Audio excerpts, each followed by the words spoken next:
Hello les amis, alors cette semaine je vais évidemment vous parler de la fête de Pourim à Tel Aviv.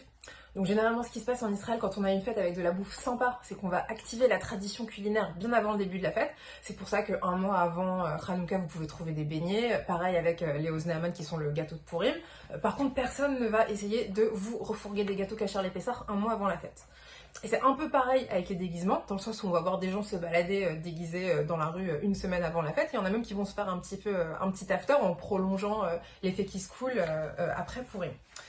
C'est pas le cas cette année évidemment à cause de la guerre, enfin il y a beaucoup moins c'est beaucoup moins joyeux, mais du coup j'ai quand même envie de partager avec vous mes observations et mes réflexions que je me suis faites sur la fête tout au long de ces années à Tel Aviv. Alors on commence par le rapport au déguisement.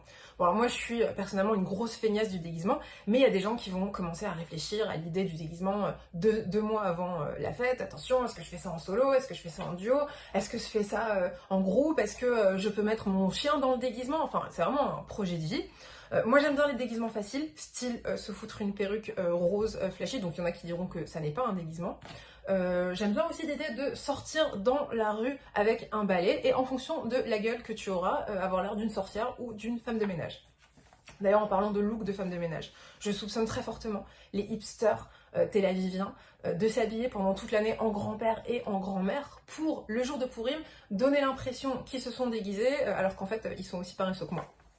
Mais en vrai, les hipsters ne sont pas les seuls à avoir démocratisé des looks improbables.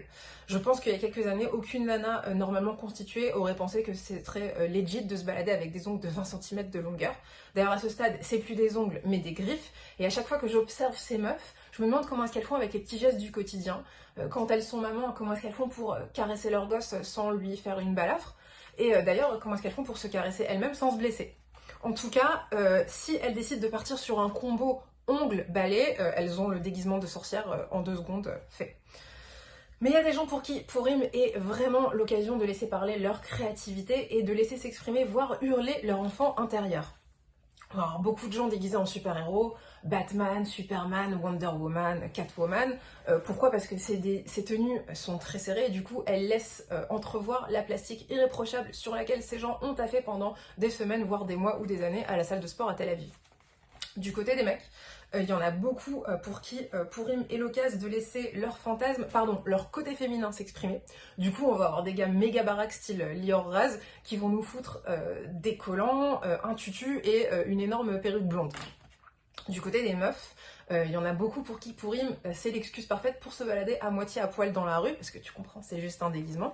Mais en vrai, en mars, même à Tel Aviv, il fait quand même beaucoup trop froid pour que tu aies naturellement envie de te foutre une mini-jupe et une chemise à manches courtes dont tous les boutons du haut ne ferment pas. Et du coup, j'ai envie de m'attarder 2 secondes sur le principe de la tsniout. Alors, je précise que moi, je suis pas du tout un modèle de tsniout. L'été, j'ai la chance de pouvoir aller bosser en short et en débardeur, alors que non, je ne bosse pas à la plage. Du coup, je conçois que la façon dont je m'habille puisse être ultra choquante pour des gens religieux, de la même manière que moi, je peux être ultra choquée par certains déguisements féminins à Pourim. Donc il y a un élément relativité à garder en tête tout au long du débat, mais ce que je voulais dire, c'est que quand je suis dans la rue, quelle que soit la période de l'année, et que je vois une meuf qui a oublié de s'habiller, ça me fait toujours un peu de peine.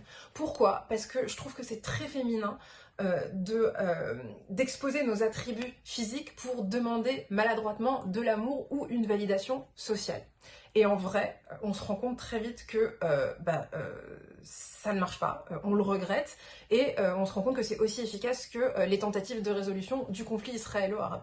Mais comme je l'ai dit tout à l'heure, il y a un événement relativité à garder en tête, et je pense que cet élément relativité, il s'applique aussi pour le féminisme. Le féminisme aujourd'hui, c'est devenu un gros mot pour beaucoup de personnes à cause des féministes radicales, pour qui le féminisme consiste à être en guerre avec tous les hommes et à ne pas s'épiler. Mais je pense que le féminisme ne peut pas être vécu de la même manière par une nana ultra-orthodoxe juive qui habite à Bnei Brak et une meuf non religieuse, non croyante qui habite à Ibiza. Quand on a une Aya Nakamura qui chante des chansons comme Copine ou Jolie Nana, avec des lyrics certes pas toujours compréhensibles, mais féministes, dans le sens où la meuf exige le respect du mec qui est en face d'elle, et elle se laisse pas marcher sur les pieds. Est-ce que le fait que la nana chante à poil, ça annule le message féministe de self-respect? Moi je crois pas. Et à l'inverse, enfin, ou de l'autre côté, quand on a une meuf religieuse qui veut être habillée d'une certaine manière et qui ne veut chanter que devant des nanas, est-ce que c'est pas ça la base du féminisme, à savoir disposer de son corps comme on l'entend? Moi je crois que oui. Du coup, je pense que parfois on rate le féminisme parce qu'il est un peu déguisé par rapport à ce dont on a l'habitude dans son milieu, mais on gagnerait tous et toutes à apprendre à le reconnaître même après Pourim. Sur ce, je vous souhaite une très bonne fête de Pourim et les meufs, ne chopez pas la crève.